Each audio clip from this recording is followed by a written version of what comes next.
तुमने जिस दिन अपने मन को समझा, पहला चरण क्या है? मन को समझना कि अच्छा ये मुझे बेवकूफ बना रहा है। पहला चरण है मन को समझना, वो भी ध्यान से ही होगा। हर लड़की से विवाह करना चाहता है, कह नहीं पाता, जानता पिटा जाएंगे, चाहता तो वही है। तो पहला चरण है मन को समझना कि यार मुझे मेरा मन ही बेवकूफ बना रहा है। तंबाकू खिला रहा है बुद्धिवर्धक चूर्ण बता के, सिगरेट पिला रहा है, कह रहा नींद नहीं आती, रात भर पढ़ाई होती, शराब पिला रहा है, कहता रिलैक्समेंट मिलती है, मिलती तो है रिलैक्समेंट, उससे ज्यादा कपालभाती से मिल जाएगी, भस्त्रिका से मिल जाएगी, पर मेहनत लगेगी और मन मेहनत से भागता है। तो पहला काम है मन को समझना। दूसरा काम है मन को बदलना। अब ये चैलेंजिंग काम है, थोड़ा सा समझना भी चैलेंजिंग है, फिर बदलना। अब बदलने के लिए क्या करना है? तपस्या करनी है। हिमालय में नहीं जाना है। जितने हमारे भाई बहन तैयारी कर रहे हैं, युवा हमारे, उनके लिए तो विशेषकर इस पर ध्यान देने की अवस्था है। उन्हीं के लिए मैं बात भी बेसिकली कर रहा हूं, ऐसे सब करें। तपस्या करनी है। अब ये जो तपस्या है, अब ये ग्लास है स्टील का, स्टील का ग्लास है। अब इस स्टील के ग्लास को जब हमें, इसका रूप मुझे बदलना है, इतने स्टील का कटोरा बनाना है, ग्लास का कटोरा, हमें ग्लास का कटोरा बनाना है। तो हम क्या करेंगे? इसको गलाएंगे। कितने डिग्री सेल्सियस पे? 1500 डिग्री सेल्सियस पे। 1500 डिग्री सेल्सियस पे ये लिक्विड बन जाएगा। इसलिए तो मैंने कहा कि मोटिवेशन से सूचनाएं मिलेगी, बदलोगे नहीं। बदलने के लिए तपस्या करना पड़ेगा। अब तुम देख लो कि तुम क्या हो, स्टील हो कि लोहा हो कि सोना हो कि चांदी हो कि हीरा हो, तुम हो क्या? इस प्रक्रिया को, तापमान देकर खुद की बदलने की प्रक्रिया को तपस्या कहते हैं। कहीं जाने की कोई जरूरत नहीं, फिर से बोल रहा हूं डेफिनेशन। तापमान देकर खुद को बदलने की प्रक्रिया को तपस्या कहते हैं। इसको साइंस में तुम मेल्टिंग पॉइंट कहते हो।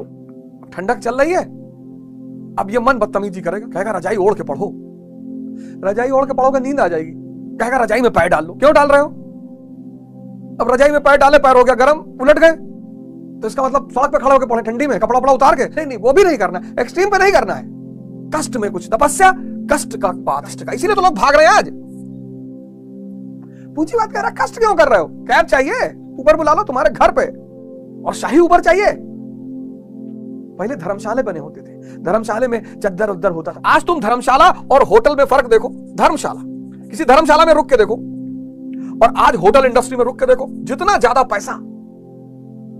मैं दुबई गया तो उन्होंने कहा साहब वहां कोई होटल है, नाम हम बताए, बोले वहां जरूर रुकिएगा, एक रात का 2-3 लाख रुपए लगता है, और वहां जरूर रुकिएगा। मैंने कहा वहां है क्या? तो बताया गया कि अरे दुनिया की सारी सुविधाएं हैं। अब तुम ताज में रुकोगे, बंबई के ताज में, तो एक दिन का वो लेंगे 30,000 रुपया मिनिमम, और तुम हरिद्वार के काली कमली वाले धर्मशाले में रुकोगे तो एक दिन का लेंगे 500 रुपया। और घर जाके तुम बताओगे नहीं मोहल्ले में कि भैया धर्मशाले में, देखेगा बड़ी हे दृष्टि से, नीच गरीब, और पैसा रख के धर्मशाले में रुके तो कहेगा कंजूस।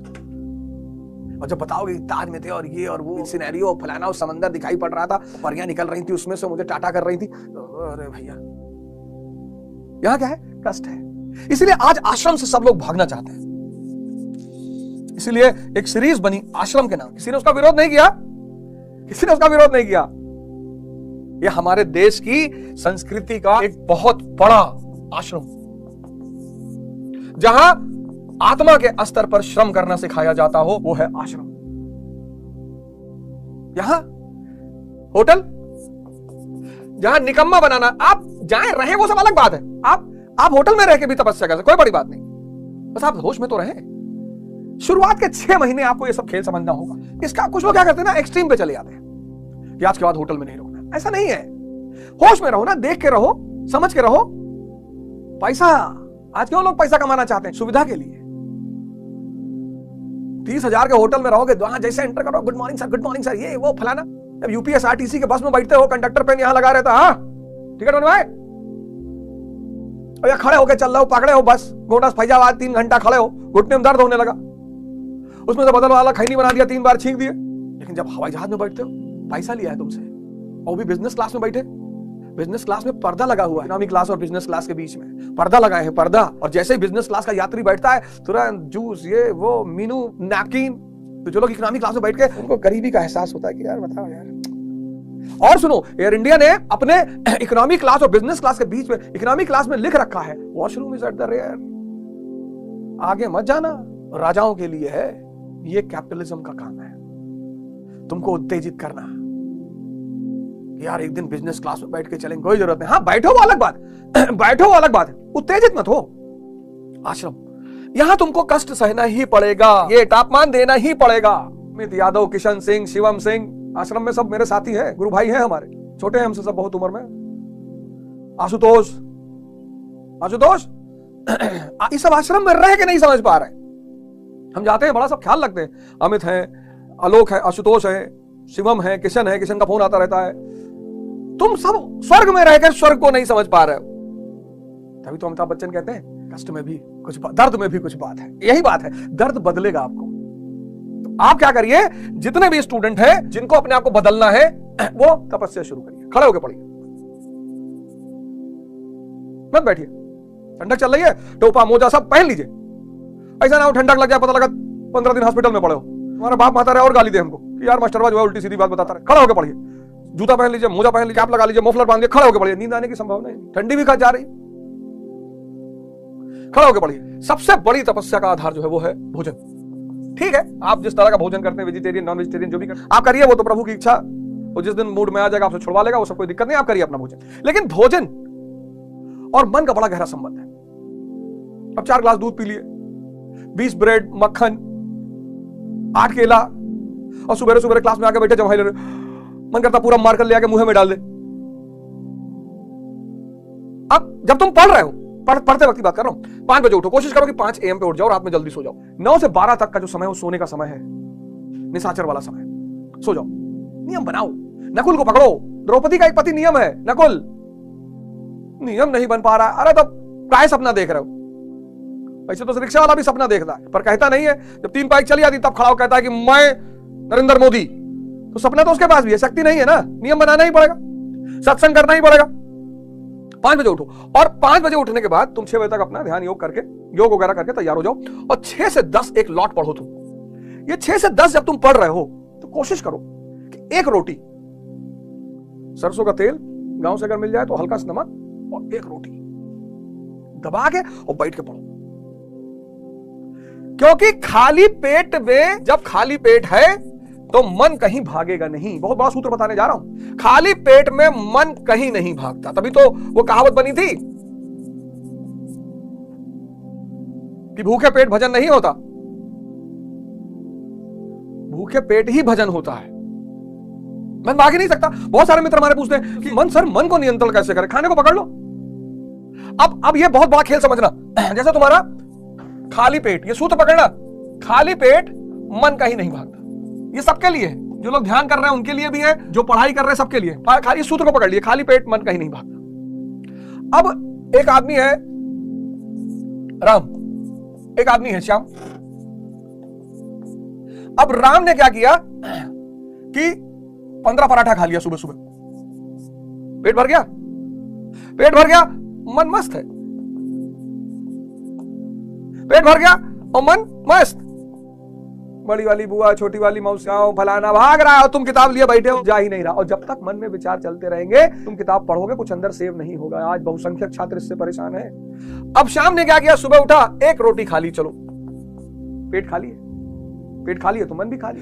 अब पेट खाली, पेट खाली, फिर मन भी खाली।